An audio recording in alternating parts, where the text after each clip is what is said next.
मित्रांनो, मी आज पुन्हा एकदा तुमचं या नवीन सेशनमध्ये स्वागत करते. मागच्या तासाला आपण जाहिरात लेखन, त्याचे काही नमुने आणि त्याच्यावरती प्रश्न असा अभ्यास पाहिला होता. मला असं वाटतं काही विद्यार्थ्यांनी तो सोडवून मला पाठवलेला आहे. त्याबद्दल त्या विद्यार्थ्यांचं खूप खूप अभिनंदन. आणि ज्या विद्यार्थ्यांनी पाठवलेला नाही त्या विद्यार्थ्यांना माझी एक मनापासून नम्र विनंती आहे की त्यांनी कृपया अभ्यास करावा, अभ्यासाकडे दुर्लक्ष करू नये. कारण शाळा कधीही सुरू होऊ शकते आणि शाळा सुरू झाल्यानंतर हा सगळा अभ्यास तुमचा तपासला जाणार आहे. आणि जर जो तुमचा अभ्यास पूर्ण नसेल तर तुम्हाला शाळेत बसून तो पूर्ण तुमच्याकडनं करूनच घेतला जाईल. मला असं एक सांगायचं विद्यार्थी मित्रांनो की जरी हा असा काळ असला तरी आपलं आयुष्य हे पुढे चालूच असतं. ते कधीही थांबत नाही. वेळ आपल्यासाठी कधीही थांबत नाही. आणि जर आपण वेळेबरोबर चाललो नाही, आपण जर आपला अभ्यास वेळेवर करत नाही राहिलो तर नुकसान आपलंच होणार आहे. त्यामुळे विद्यार्थ्यांनो, अभ्यास करत राहा. त्यामुळे तुमचीच प्रगती होणार आहे. शिक्षक तुम्हाला सांगायचं काम करतील. सध्या ते काय तुमचं येऊन घरोघरी जाऊन तुमचा अभ्यास काही चेक करू शकत नाही, तुम्हाला शाळेत बोलवू शकत नाही आहेत. पण ह्यामध्ये नुकसान तुमचं होतं आहे मुलांनो. तुम्ही जर अभ्यास केला नाहीत तर तुम्हाला पुढे या सगळ्याच गोष्टी खूप अवघड जाणार आहेत. त्यामुळे रोजच्या रोज अभ्यास करा, सांगितलेला अभ्यास करत जा आणि मला तो अभ्यास नेहमी पाठवत जा. ओके. आज आपण बघणार आहोत धडा 8वा, गिर्यारोहणाचा अनुभव. लेखक रमेश महाले. मुलांनो, हा धडा परीक्षेसाठी नाही आहे. पण आपण फक्त परीक्षेपुरता अभ्यास करतो का किंवा परीक्षेपुरताच अभ्यास करायचा असतो का? तर नाही. त्या धड्यातनं आपल्याला काहीतरी चांगली मूल्ये शिकायला मिळतात. त्या धड्यामुळे आपल्यावर चांगले संस्कार घडतात. आणि ह्या सगळ्या गोष्टींचा विचार करून आपण फक्त परीक्षेपुरता अभ्यास न करता तर आपल्याला काहीतरी चांगलं शिकता यावं, चांगले संस्कार आपल्यावरती घडावे म्हणून आपण हा धडा अभ्यासणार आहोत. पण नक्कीच ह्याच्यावर तुम्हाला प्रश्न उत्तरं विचारले जाणार नाहीत. पण ह्या धड्यातनं आपल्याला काय समजेल किंवा काय शिकता येईल याचा विचार मात्र आपण नक्कीच करायचा आहे. धडा 8वा, गिर्यारोहणाचा अनुभव. लेखक रमेश महाले. आता गिर्यारोहण म्हणजे काय? तर पर्वतावर चढणे, ट्रेकिंग करणे. आपल्या सगळ्यांना इंग्लिश शब्द माहिती आहे. सोपा शब्द आहे आपल्यासाठी ट्रेकिंग करणे. इथे गिरी हा एक शब्द पण वापरू शकतो. गिरी, पर्वत. गिर्यारोहण करणे म्हणजे पर्वत चढणे आणि अनुभव म्हणजे एक्सपिरियन्स. आता तुम्हाला मी एक सांगते बघा की आपण काय काय गोष्टींचा अभ्यास कसा करायचा. आता गिरी हा आपल्याला एक शब्द कळला, समानार्थी शब्द आहे. तसंच आपण आणखीन काय बरं शब्द येऊ शकतात, असू शकतात गिरीला किंवा पर्वताला, ते शोधायचे. डोंगर. आणि अशा रीतीने आपल्या ज्ञानामध्ये भर घालायची असते. म्हणजे शिक्षकांनी शिकवलं तेवढंच लक्षात ठेवायचं, तेवढंच करायचं असं नाही. तर आपण सेल्फ स्टडी करायचा, स्वतःहून अभ्यास करायचा आणि जास्तीत जास्त समानार्थी शब्द, जास्तीत जास्त विरुद्धार्थी शब्द, एका शब्दाबद्दल अनेक शब्द, असा वेगवेगळा अभ्यास आपण आता आजकाल आपल्याला सगळं नेटवरती उपलब्ध आहे. आपण सगळा अभ्यास सहज करू शकतो. मला तर असं वाटतं की आजकाल शिक्षकांपेक्षा जास्त आपल्याला जास्तीत जास्त ज्ञान हे नेटवरनं मिळतं आणि ते बरोबर आहे. मग त्यासाठी जर आपल्याकडे सगळ्या सोयी उपलब्ध आहेत, जर आपल्याकडे भरपूर ज्ञानाचं भांडार उपलब्ध आहे, तर मग आपण त्याचा का नाही बरं फायदा घ्यायचा. आपण फक्त गेम खेळण्यामध्ये, व्हिडिओ गेम खेळण्यामध्ये, कॉम्प्युटरवर गेम खेळण्यामध्ये आपला वेळ वाया घालवायचा नाही. ते तर आपण खेळायचंच. दिवसातनं थोडा वेळ का होईना विरंगुळा हा हवाच माणसाला. पण जेणेकरून आपल्या ज्ञानामध्ये भर पडेल आणि आपलं आयुष्य कसं सुकर होईल, आपला आत्मविश्वास कसा वाढेल, आत्मविश्वास दांडगा कसा होईल, आपल्या शब्दांचं भांडार कसं वाढेल, कोणाशी बोलताना किंवा लिहिताना जास्तीत जास्त चांगले शब्द आपल्याला कसे आठवतील याकरता आपण नक्कीच विचार केला पाहिजे. म्हणून सगळ्यांना पुन्हा एकदा मी सांगते की गिरी या शब्दाला जास्तीत जास्त समानार्थी शब्द शोधा आणि लिहून ठेवा. चला धडा बघूयात. रमेश महाले प्रसिद्ध लेखक, मुलांसाठी बालकथा व विज्ञान विषय यावर आधारित त्यांची 109 पुस्तके प्रकाशित आहेत. जळगाव व नाशिक आकाशवाणीवरील विविध व्याख्यानात सहभाग, त्यांच्या पक्ष्यांची दुनिया या पुस्तकास मराठी विज्ञान परिषदेचा तसेच साहित्य परिषदेचा पुरस्कारही मिळाला आहे. सन 2008 साली विज्ञान, 2011 साली अंतराळातील स्टेशन व 2013-14 साली चला अंतराळात या पुस्तकास राज्य शासनाचा उत्कृष्ट वाङ्मय निर्मिती पुरस्कार मिळाला आहे. बघा विद्यार्थ्यांनो, हे जे सगळे पुरस्कार लेखकांना मिळतात किंवा ज्या मोठ्या व्यक्ती आहेत ज्यांचं नाव आपल्याला आज माहिती आहे, ते सहज त्यांना मिळालं आहे का? नाही. त्यांनी 25-50 वर्ष आज कष्ट केली आहेत. त्यांनी एकीकडे स्वतःच्या ज्ञानामध्ये भर घालण्याबरोबर समाजसेवा देखील केली आहे आणि त्यांनी जो काही अभ्यास केला आहे त्याचा समाजासाठी उपयोग होतो आहे, म्हणून त्यांना पुरस्कार मिळतात. मग आज तुम्ही 8वीमध्ये आहात, फक्त तुम्हाला एक धडा अभ्यास करण्यासाठी सांगितला किंवा एक जाहिरात लेखन करण्यासाठी सांगितलं, तुम्ही एवढा कंटाळा करता, तुम्हाला होमवर्क पाठवत देखील नाही. मग तुम्ही कसे मोठे होणार? तुम्ही कष्ट केल्याशिवाय मोठे होऊ शकणार नाही, हे कायम लक्षात ठेवा. चला पुढे जाऊयात. गंगोत्री येथे गिर्यारोहणासाठी गेलेले विद्यार्थी तेथे उद्भवलेल्या ढगफुटीच्या आणि भूस्खलनाच्या आपत्तीत यात्रेकरूंना मदत करून माणुसकीचे दर्शन कसे घडवतात याचा वस्तुपाठ या पाठात पाहायला मिळतो. प्रस्तुत पाठ किशोर दिवाळी अंक 2014 घेतला आहे. आता बघा की तुमच्याच वयाचा एक विद्यार्थी आहे ज्याला गिर्यारोहणाची प्रचंड आवड आहे, त्याला ट्रेकिंगची आवड आहे. आपल्यापैकी सुद्धा बऱ्याच मुलांना आवड असेल ट्रेकिंगची, पण मला माहीत नाही कोणाकोणाला आवड आहे ते. मग हा गिर्यारोहणाचा छंद कधीकधी लोकांच्या उपयोगीसुद्धा पडू शकतो. म्हणजे फक्त आपण त्याकडे छंद न पाहता की माझ्या या छंदाचा उपयोग इतरांसाठी कसा होऊ शकतो याचा विचार या पाठामध्ये मांडलेला आहे. म्हणजे गंगोत्री येथे ट्रेकिंगसाठी गेलेले काही विद्यार्थी आणि तेथे उद्भवलेल्या काही नैसर्गिक आपत्तीमुळे, म्हणजे ढगफुटी, आता ही नैसर्गिक आपत्ती आहे, आणि भूस्खलन म्हणजे काय की जमीन फाटणे, आणि त्यामध्ये काय होतं की पर्वतावरती असलेली जमीन, माती ही हळूहळू पर्वतावरनं खाली खाली सरकते आणि ती जागा सपाट होते, भूस्खलन होतं.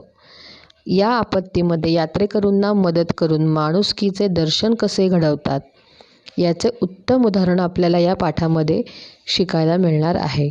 आणि हा पाठ किशोर दिवाळी अंक 2014 यामधून घेतलेला आहे.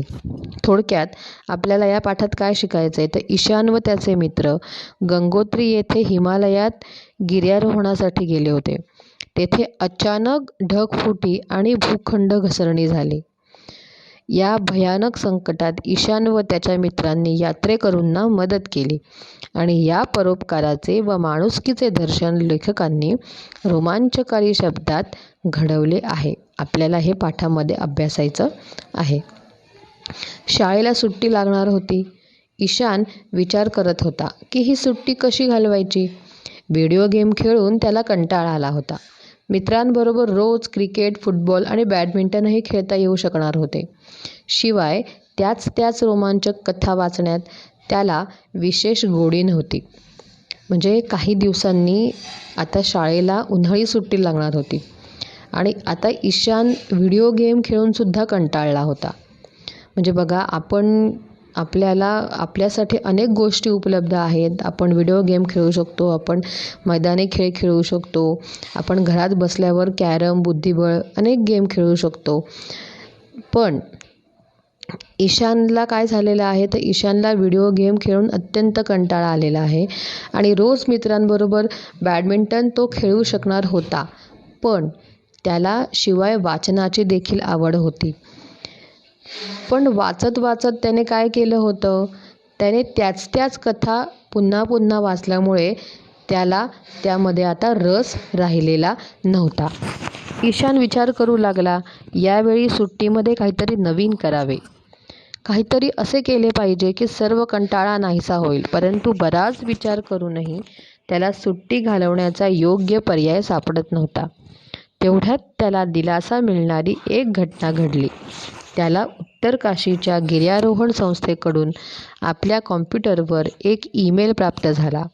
तोच ईशानच्या मित्रांनाही पाठवण्यात आला होता. गिर्यारोहण संस्थेने त्यांना आपल्या एका मोहिमेमध्ये सहभागी होण्याचे निमंत्रण पाठवले होते. बघा, म्हणजे ईशान विचार करत असतानाच त्याला काहीतरी वेगळं करावं, म्हणजे साहजिक आहे, माणसांना तेच करून खूप वेळा कंटाळा येतो. मग काहीतरी वेगळं करावं म्हणजे काहीतरी समाजसेवा करावी, आपल्या हातनं काहीतरी चांगलं कार्य घडावं, असं सारखं ईशानला वाटू लागलं होतं. आणि सगळा कंटाळा नाहीसा होण्यासाठी आपण रोजच्या रुटीनपेक्षा, रोजच्या दैनंदिन जीवनापेक्षा काहीतरी वेगळं करता आलं पाहिजे, असा ईशान विचार करत होता. बराच विचार करूनही त्याला सुट्टी घालवण्याचा काही पर्याय सापडला नाही. तेवढ्यात त्याला एक दिलासा मिळणारी घटना घडली. म्हणजे त्याला कुठेतरी एक असा कवड असा दिसला की जिथून त्याचा संपूर्ण कंटाळा नाहीसा होणार होता. त्याला उत्तर काशीच्या गिर्यारोहण संस्थेकडून, उत्तर काशी म्हणजे काय तर उत्तराखंडातील कुमाऊँ जिल्ह्यातील एक पहाडी ठिकाण. ओके, तुम्ही नेटवरती सर्च करू शकता. त्याला उत्तर काशीच्या गिर्यारोहण संस्थेकडून आपल्या कॉम्प्युटरवर एक ईमेल आला होता आणि तो ईशानच्या मित्रांना देखील पाठवण्यात आला होता. ज्या मित्रांना गिर्यारोहणाची आवड होती त्या मित्रांना पण तो पाठवला गेला होता आणि गिर्यारोहण संस्थेने त्यांना आपल्या मोहिमेमध्ये सहभागी होण्याचे निमंत्रण पाठवले होते.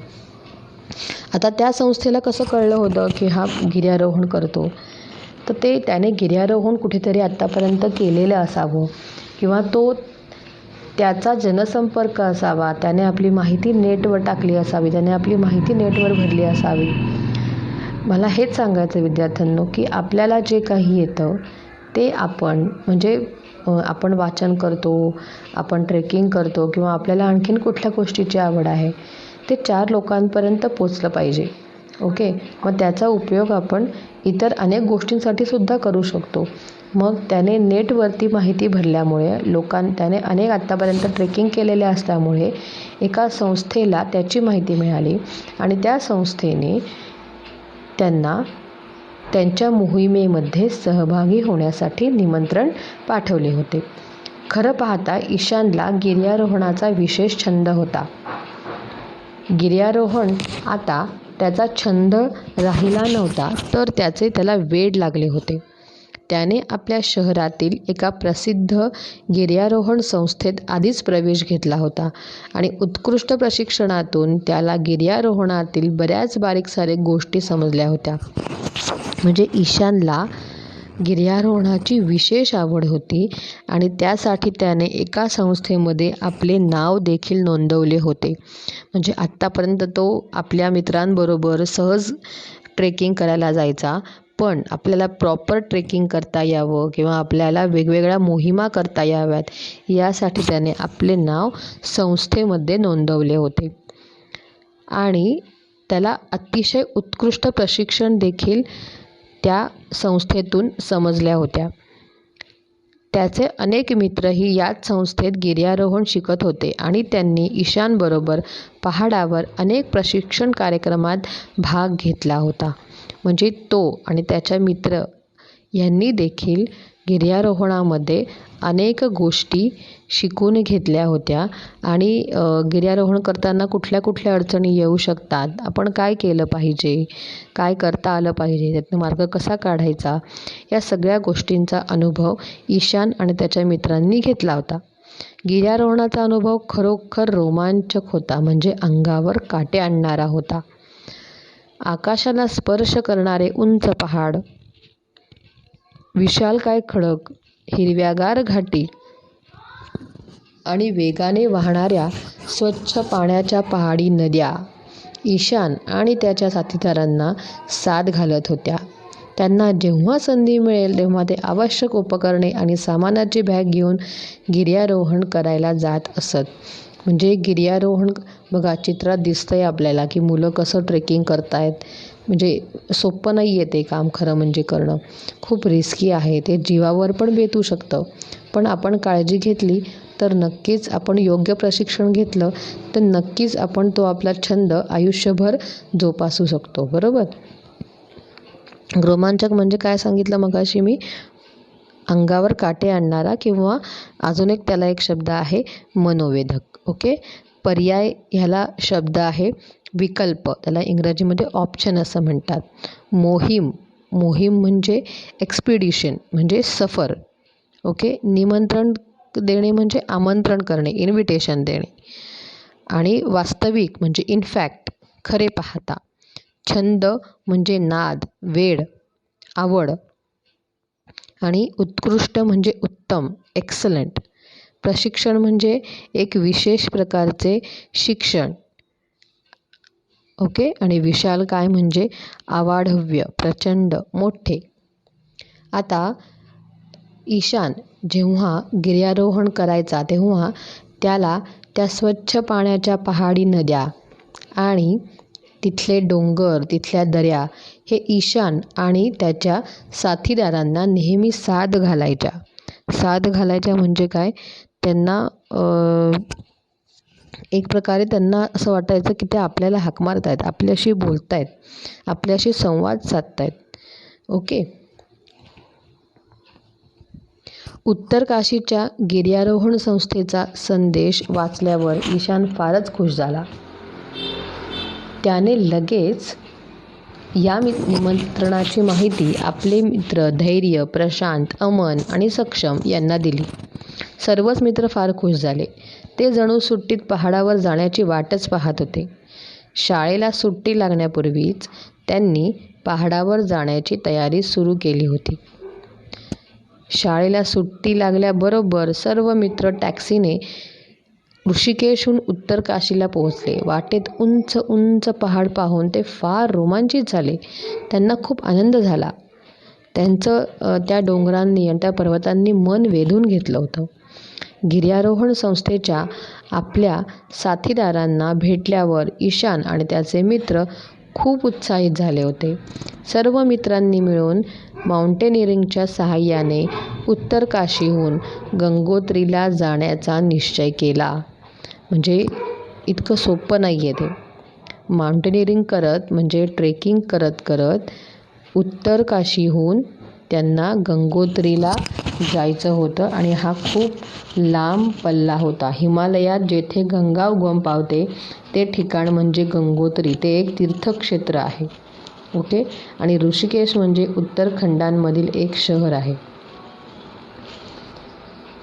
मग उत्तर काशीहून त्यांना गंगोत्री या ठिकाणी जायचं होतं आणि त्याला खूप वेळ, खूप कष्ट आणि खूप मेहनत देखील लागणार होती. पण त्यांनी निश्चय केला होता आणि त्यांनी गिर्यारोहण सुरू केले.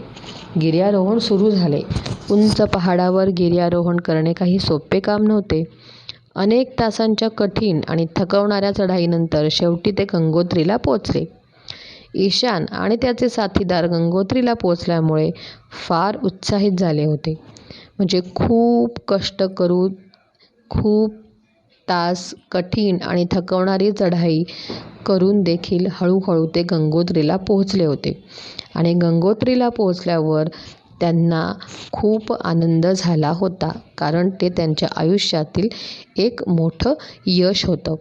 ते आपला सर्व थकवा विसरून गेले होते. परंतु गंगोत्रीला पोहोचल्यानंतर त्यांनी जे पाहिलं ते काळजाला घर पाडणारं दृश्य होतं. ओके. म्हणजे काय झालं होतं की तिथे पोहोचल्यानंतर त्यांना जे दृश्य दिसलं ते अतिशय काळजाला घर पाडणारं म्हणजे प्रचंड दुःख देणारं दृश्य होतं. त्यांनी जे काही तिथे पाहिलं त्यामधून अक्षरशः ते गलबलून गेले. त्यांना खूप दुःख झालं. पहाडामधून आलेले ढग अकस्मात फुटले होते. आपल्या सगळ्यांना ढगफुटी म्हणजे काय माहिती असेलच. ढग फुटणे म्हणजे आता आपल्या सगळ्यांना माहिती आहे की पाऊस कसा नॉर्मली रिमझिम पडतो, सगळीकडे थेंब पडतात. पण ढगफुटी म्हणजे अक्षरशः बादलीने पाणी ओतल्यासारखं पाणी ढगातनं पडतं. म्हणजे अख्खं ढगातलं पाणी थेंब थेंब न पडता बादलीने ओतल्यासारखं अखंड पाणी पडतं. त्याला ढगफुटी होणे असं म्हणतात. मग त्या पहाडामधून आलेले ढग अचानक फुटले आणि गंगोत्रीवर भीषण हाहाकार माजला होता. म्हणजे सगळीकडे लोकांचे अतिशय हाल झालेले होते. त्यांची घरं उद्ध्वस्त झाली होती. त्यानंतर त्यांना खाण्यापिण्यासाठी खूप त्यांचे हाल चालू होते आणि पाण्याच्या धोकादायक प्रवाहामुळे मंदिर परिसर नव्हे तर दुकाने, हॉटेल्स, धर्मशाळा उद्ध्वस्त करून टाकल्या होत्या. बरीच घरे आणि गेस्ट हाऊस नदीच्या वेगवान प्रवाहाबरोबर वाहून गेले होते. म्हणजे तिथे जे काही होतं मानवी वस्ती स्वरूपातलं ते सगळं नष्ट झालेलं होतं. आणि या भीषण तांडवामध्ये बरेच लोक मृत्युमुखी पडले होते. हाहाकार माजणे म्हणजे काय? भयंकर उद्ध्वस्त होणे. भयंकर उद्ध्वस्त होणे आणि दुर्घटनेमुळे कोलाहल माजणे. ओके. नंतर रौद्र रूप धारण करणे म्हणजे भयानक परिस्थिती निर्माण होणे. परिस्थिती भयानक असणे म्हणजे रौद्र रूप धारण करणे. या भीषण तांडवामध्ये बरेच लोक भीषण म्हणजे अतिशय आपण कल्पना देखील करू शकत नाही असं खूप भयानक तांडव म्हणजे पावसाने किंवा निसर्गाने केलेलं ते एक प्रकारचं भयानक नृत्य. ओके. या भीषण गोष्टीमुळे या भीषण घटनेमुळे काय झालं होतं, तिथले खूप लोक मृत्युमुखी पडले होते आणि नदीने रौद्र रूप धारण केलं होतं. म्हणजे नदीने भयानक असं रूप धारण केलं होतं. या तांडवात आपल्या आप्तेष्टांना गमावल्यामुळे लोक स्फुंदून स्फुंदून रडत होते.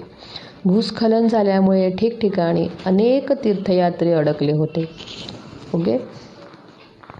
आता काय काय झालं आहे बघा. आणखीन कुठल्या घटना इथे घडलेल्या होत्या की आपले नातेवाईक, आप्तेष्ट म्हणजे नातेवाईक, आपले बरेचसे नातेवाईक गमावल्यामुळे लोक अक्षरशः सतत फक्त रडतच होते. त्यांना आता काय करावं, नेमकं आपलं पुढचं आयुष्य कसं घालवावं हे काहीच सुधरत नव्हतं.